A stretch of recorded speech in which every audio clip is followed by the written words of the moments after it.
तो hello everyone. आज का अपना टॉपिक है ग्रासलैंड यानी घास के मैदानों के बारे में आज हम डिस्कस करेंगे। तो सबसे पहले देखते हैं कि घास के मैदान होते क्या हैं। तो जो घास के मैदान है वो प्राकृतिक क्षेत्र हैं जहाँ जो घास है वो मुख्य क्या होती है, वनस्पति होती है। ठीक है, जहाँ मुख्य घास के तौर पर हमें वनस्पति मिलती है वो घास के मैदान कहलाते हैं। यहाँ पर पेड़ या तो आपको बिल्कुल कम मिलेंगे या बिल्कुल नहीं होते हैं। इनका निर्माण किस पे निर्भर करता है कि यहाँ बारिश कितनी होती है, यहाँ टेम्परेचर कितना है और वहाँ की मिट्टी कैसी है। इन चीज़ों पर मुख्यतः डिपेंड करता है। उसके बाद देखो, जो ग्रासलैंड होते हैं इनमें बारिश होती है 25 से 75 सेंटीमीटर के बीच में। जैसे हमने पिछली क्लास में डिस्कस किया था ना कि ये 200 से 70 सेंटीमीटर तक पतझड़ वन होते हैं ऐसे। ठीक है, 70 से और 25 से 75 तक की वर्षा होती है इसमें।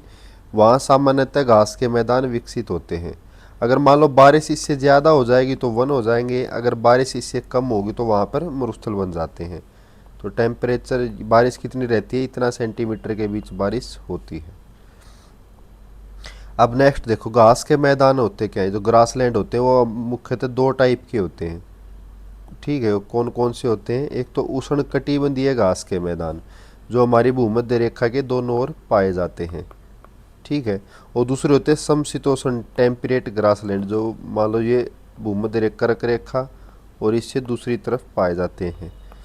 जो ट्रॉपिक ऑफ कैंसर और उससे दूसरी तरफ जाते हैं उन बोलते हैं समशीतोष्ण।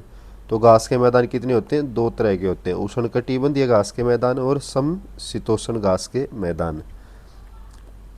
अब हम सबसे पहले पढ़ेंगे उष्ण कटिबंधीय घास के मैदानों के बारे में, ट्रॉपिकल ग्रासलैंड। तो देखो ये क्या होता है, ये हमारी भूमध्य रेखा के दोनों ओर पाए जाते हैं। मान लो अब ये भूमध्य रेखा है, ये यहाँ से गुजर रही है।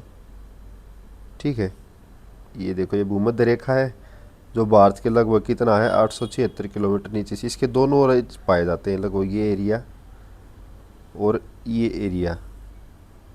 तो जो ये एरिया है बचा हुआ, इन दोनों एरिया में ये पाए जाते हैं।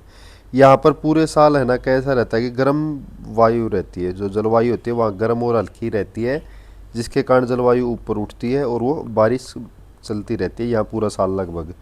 ठीक है, तो यहाँ वर्षा लगभग 50 से 150 सेंटीमीटर तक इसमें वर्षा पाई जाती है। ठीक है, यहाँ पर जो घास पाई जाती है वो लंबी होती है और कुछ बिखरे हुए पेड़ पाए जाते हैं जो ग्रासलैंड होते हैं इनमें भी। अब इसके कुछ एग्जाम्पल देखते हैं हमें। तो विशेषताएं क्या थी, भूमध्य रेखा के दोनों ओर पाए जाएंगे, वर्ष बर्फ गर्म जलवायु मिलेगी, बारिश 50 से 150 सेंटीमीटर तक होगी, लंबी घास और कुछ बिखरे हुए पेड़ मिलेंगे। अब प्रमुख उदाहरण कौन से, सवाना अफ्रीका। तो हमारा जो अफ्रीका है, ठीक है, तो यहाँ पर मिलता हमें सवाना सवाना घास के मैदान। उसके बाद देखो लानोस है, वेनेजुएला और कोलंबिया। ये वेनेजुएला और कोलंबिया जो दक्षिण अमेरिका के देश है, तो यहाँ पर मिलता हमें लानोस लानोस घास के मैदान। तो सवाना अफ्रीका, लानोस यहाँ। कैंपोस ब्राज़ील, तो ये जो ब्राज़ील है यहाँ पर मिलता हमें कैंपोस। तो ये कुछ उष्ण कटिबंधीय मैदानों के एग्जाम्पल थे। कौन कौन से थे, सवाना अफ्रीका, लानोस वेनेजुएला और कोलंबिया, कैंपोस ब्राज़ील। ठीक, अगर पूछ ले कि ये मान लो ये ने ना दिया हो, सॉरी ये ना दिया हो कि अफ्रीका कहाँ है, अफ्रीका में कौन से घास के मैदान है, सवाना है, वेनेजुएला कोलंबिया में कौन से लानोस हैं, ब्राज़ील में कौन से हैं, कैंपोस हैं। अब यहाँ पर मुख्य जीव कौन कौन से मिलते हैं। सबसे पहले देखो शेर मिलेगा हमें यहाँ इन एरिया में, सवाना में देखा होगा आपने। चीते मिलते हैं अफ्रीका के सवाना, केनिया केनिया यहाँ से। ठीक है, उसके बाद हाथी मिलते हैं आपको, जिराफ मिलेंगे, लंबे लंबे घास के मैदानों में जिराफ घूमते रहते हैं, कोई एक आध पेड़ रहता है बस वहाँ। ठीक है, जेबरा मिलेगा हमें। ठीक है, ये यहाँ पर पाए जाने वाले मुख्य जीव हैं। अब इससे नेक्स्ट क्या होता है, समशीतोष्ण घास के मैदान, टेम्परेचर घास के मैदान। तो मान लो ये देखो जो हमारा 23.5 डिग्री था, 1 सेकेंड, सॉरी सॉरी,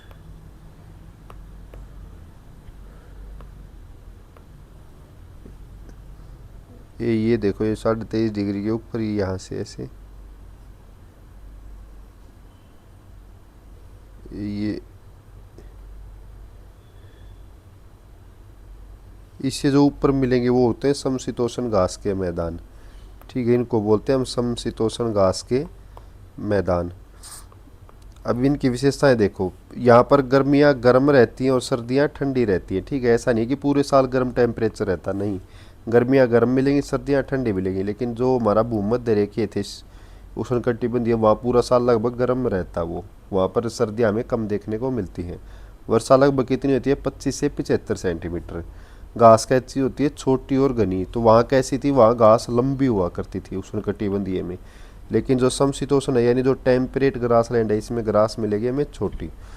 उदाहरण जैसे कैसे प्रेरी है कनाडा और अफ्रीका में, यहाँ पर मान लो ये है, तो यहाँ पर कौन से घास मिलेंगे हमें, प्रेरी। ये देश मिलते हैं आपको, ये यूएसए है, ऊपर कनाडा है यहाँ। उसके बाद स्टेपी मिलेंगे रूस, यूक्रेन, कजाकिस्तान। जो ये एरिया है ना, ये यूरोप में, ये रूस, यूक्रेन, ये यहाँ पर कौन से घास के मैदान मिलेंगे, स्टेपी। यानी जो यूरोप के घास के मैदान है वो क्या है, स्टेपी। उसके बाद पंपास देखो कहाँ मिलेंगे, अर्जेंटीना और उरुग्वे। ये अर्जेंटीना और उरुग्वे का एरिया, यहाँ के कौन से मिलेंगे, पंपास घास के मैदान मिलेंगे हमें। ठीक है, उसके बाद वेल्ड कहाँ मिलेंगे, ये वेल्ड देखो, ये दक्षिण अफ्रीका है तो दक्षिण अफ्रीका में मिलेंगे वेल्ड। उसके बाद डाउन्स कहाँ मिलेंगे, ऑस्ट्रेलिया। तो ऑस्ट्रेलिया के घास के मैदानों को क्या कहा जाता है, डाउन्स। तो ये हमारे समशीतोष्ण घास के मैदान थे। कैसे कैसे देखो, ये कनाडा और ये इनको प्रेरी। उसके बाद रूस, यूक्रेन, कजाकिस्तान इनको स्टेपी। उसके बाद अर्जेंटीना और उरुग्वे पंपास, दक्षिण अफ्रीका में वेल्ड और ऑस्ट्रेलिया में डाउन्स। तो ये घास के मैदान थे इनके। अब देखो नेक्स्ट क्या है, घास के मैदानों का महत्व क्या था, कृषि में क्या महत्व होता है। तो विश्व के सबसे उपजाऊ कृषि क्षेत्र कहाँ पाए जाते हैं, घास के मैदान होते हैं ये। इनमें गेहूँ, मक्का, जौ आदि की खेती की जा सकती है। ठीक है, पशुपालन, गाय, भेड़, घोड़े, ठीक है, इनके पालन के लिए सर्वोत्तम है यहाँ पर। जैव विविधता, अन्य प्रकार के जीवों का प्राकृतिक आवास भी पाया जाता है यहाँ। पर्यावरण जैसे कार्बन का भंडारण करते हैं बहुत ज़्यादा, यानी ग्रासलैंड होते हैं ना इतने बड़े बड़े, तो जितनी कार्बन होते हैं उसको बहुत ज़्यादा अवशोषित करते हैं ये। मिट्टी का संरक्षण, क्योंकि जो इसकी घास की जड़ें होती हैं वो मिट्टी को बांधे रखते हैं, जिसके कारण उसका कटाव नहीं होता। जल संरक्षण, यहाँ पर सभी मानव गतिविधियों से दूर जो जल है वो सुरक्षित पाया जाता है। ठीक है, वो प्रदूषित नहीं रहता। तो ये घास के मैदानों के महत्व थे। अभी देखो भारत में भी कुछ घास के मैदान पाए जाते हैं। मान लो ये इंडिया है,